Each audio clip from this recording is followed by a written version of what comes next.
kept going through my comments and seeing how many times I kept repeating, don't think that things are back to normal so quickly, right? And true enough, 2021, unfortunately or not, had so much 2020-ness about it, no? But I wanted to share with you briefly, I'm regularly asked, so sometimes I find it hard to remember all the good stuff when we're dealing with so many things that are happening at the same time that aren't great. But to give you an idea of truly how spectacular all of you are, I get asked regularly to speak about VMV and the culture that we have here. And everyone, I hear regularly, thank you for the culture, thank you. And I keep saying, but we can just lay the stage.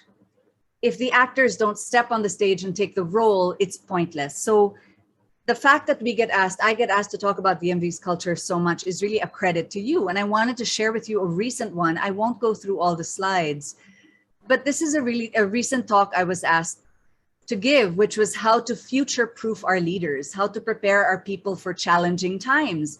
And the three main points I had was, one, don't wait for, pardon me, but don't wait for shit to hit the fan. Who you are already is who you're gonna be in a crisis, right? The second thing I shared is how we're evolving. We're really trying to be brave and evolve into not such a structured entity. We're trying to evolve into this more fluid reality. And the last is to shake the addiction to the myth of certainty, to learn to love what is. And again, I wanted to double down, who we were pre-COVID is who we were in COVID and why we were able to survive it, frankly, as well as we did. It's like my trainer also always says, who I share with my family and my mom, you don't wait until you have a heart attack or you fall and have a bad accident to get in shape. Ideally, you get in shape beforehand, precisely so that if something happens to you, you could recover more quickly, right? And just as a quick reminder, again, I won't go through all this, but who we were before was pretty damn awesome.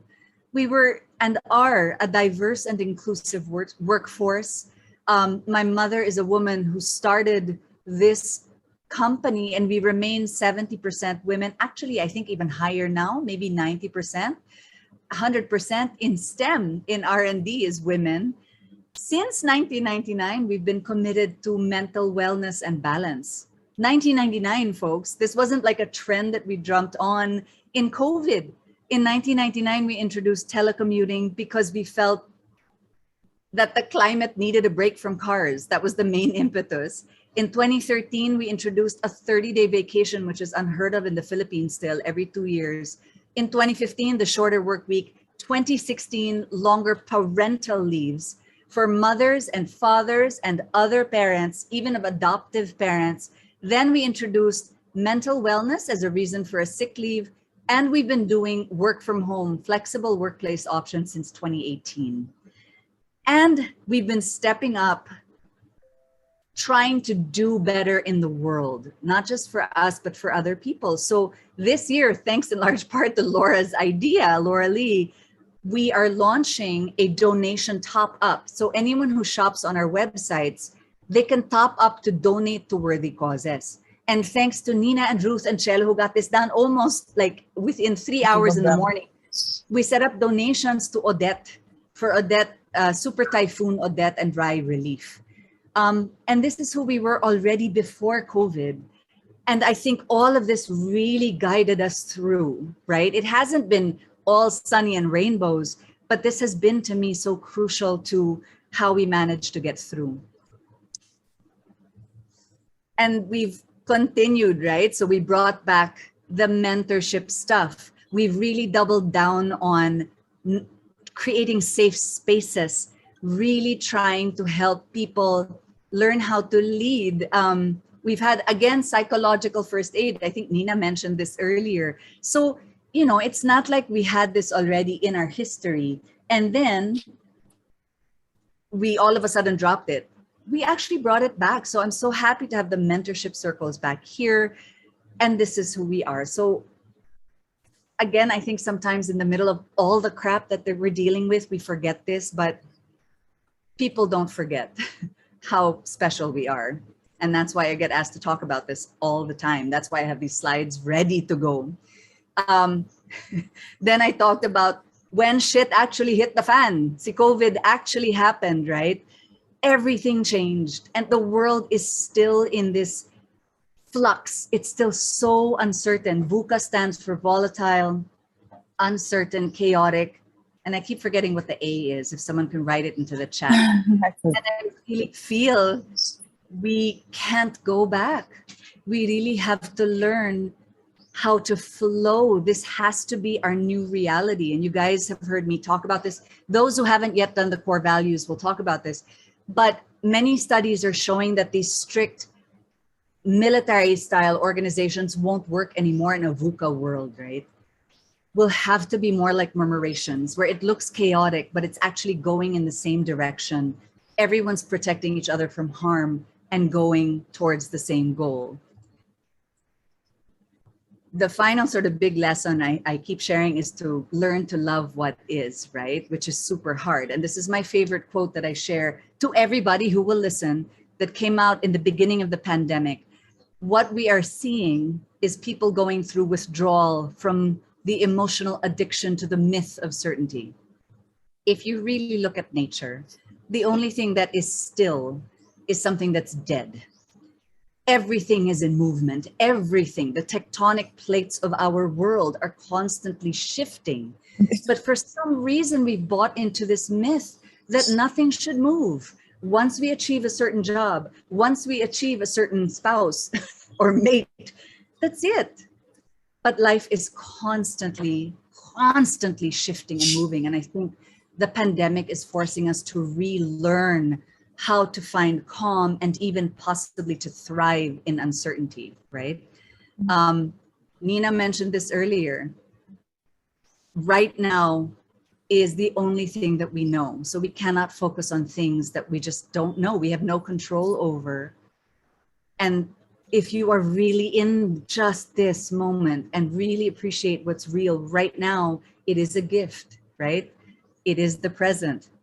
A huge thing that changed all over the world. And again, I'm proud that at VMV, this has been our culture now for several years with psychological first aid and all of these things. Before, certainly in my training in New York City, and Cece shares the same, and I'm sure Juanpi can share this in banking, I was in the world where you sucked it up. You were sad. You went and cried in the stairwell. You got yelled at. You just sat there and you listened, and then you went and cried your eyes out and came back and you were fine because you had to power through. You weren't allowed to be human, right? And I'm so happy this isn't who we are. What's interesting is that in COVID, I think for VMV and for other companies, we've had to go even beyond, not just self-care, but to actually look. You know, the pandemic affected everybody. It really is like a global war. And we've had to dig deep and look beyond ourselves, right? And some of the ways we're continuing to do that in VMV is we've come out in terms of causes that are important to us, not just in terms of donations to Yolanda, super typhoons and all this, but even in our language, like using the singular they to be more inclusive for gender identities, in support of Black Lives Matter, in support of Stop Asian Hate. And this is something I'm really excited to be continuing. As well, what we've learned is that the myth of hyper-individualism doesn't work.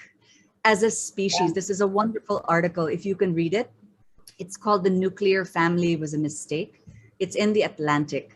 And what it shows is there's been so much pressure on ourselves to get out of the house at 18, make it on your own, be this individual superstar and, you know, own the world, diba? But things have really changed. This pandemic has shown, has reinforced the fact that as a species, we're not individualistic. We're not a crocodile that gives birth and says goodbye to the kids. We're a tribal species. Empathy helps us survive biologically, right? And so I always end my talk with, we have to now combat burnout, not just with self-care, but with all of us caring for each other.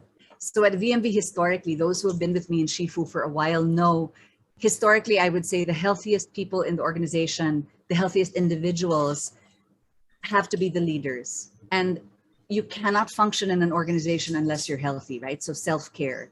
Then the pandemic brought us to the gooier side of humanity, if you will, in a company. And so we've had to embrace vulnerability, emotional exposure, etc. And now we're getting sort of back to the roots of who we are as humans. It's not about me, or it's not just about me. It has to be supporting other people as well, right? And in closing, I want to share with you something that a very good friend of mine who is a multi-award winning playwright and artist shared on Facebook. He didn't share it in his book, which just came out, but he, sorry, I want to make sure you can see me. Okay, so he shared it on Facebook, but it struck me so much that I wanted to share it with you guys. So if you don't mind, I'll just kind of read through it quickly. This is my friend Daniel, and he wrote, "A post of bearing witness. I have disappointed many folks. I woke most days to an erratic inventory of energy and or sanity. I say or because they didn't often appear together. Both scraped from the sides and bottom of my already depleted reserves. Knowing that the unreceded flood of grief, dissociation, rage, despair, and unspoken need that pressed out from behind the eyes of so many people would require even more of me than the meager amount that I could muster. When and where I could, I did as my parents taught me. Even when you don't think you have any more to give, remember that helping others will always feed your spirit. But sometimes this year, I wasn't always able to do even that." I was disappointed by a lot of folks, too, sometimes in ways that had significant consequences. This is where another lesson from my family kicks in. Grace is in our hands. It's not something that lies outside us alone. I'm choosing to offer grace to those who have failed me and to myself for failing others. It is not in my hands if those I've failed do so as well. I'm grown and I don't feel ashamed of the facts of how all of it shook out. That is life right now. Love is made for these exact times. Am I back? Yes. Am I back? Yes, Yes? love. Yes, Okay. ma'am. So then let me still reiterate. Love is made for these times. Be kind to yourselves, he ends. This remains, all of this, the pandemic, the recovery, all of it remains a lot. So in closing, I wanted to share two things. One is this is the slide that I share in all of my talks about VMV culture, how open we are talking about the gratitude journal, deliberate practice in our strict schedules, the anxiety equation, the happiness equation, our calming techniques, our grounding techniques, and our metta meditation, which is actually part of our core values. And the very last thing I really want to leave you with today are these thoughts from Daniel, which are, this remains a lot. Love is made for these exact times. Be kind to yourselves, and grace is in our hands. So thank you so much for a beautiful morning and a beautiful evening. I send you grace, send myself grace. Have a beautiful, beautiful holiday season and a recovering, evolving, exciting, empowering 2022, everyone. Thanks. Thank you, LVB. Wonderful, you, love. Victoria, and Wonderful, wonderful. I cried. I don't know why, but I cried. Yeah, it's nakakaiyak. I cried when I read Daniel's post. I was like, I'm gonna give me grace.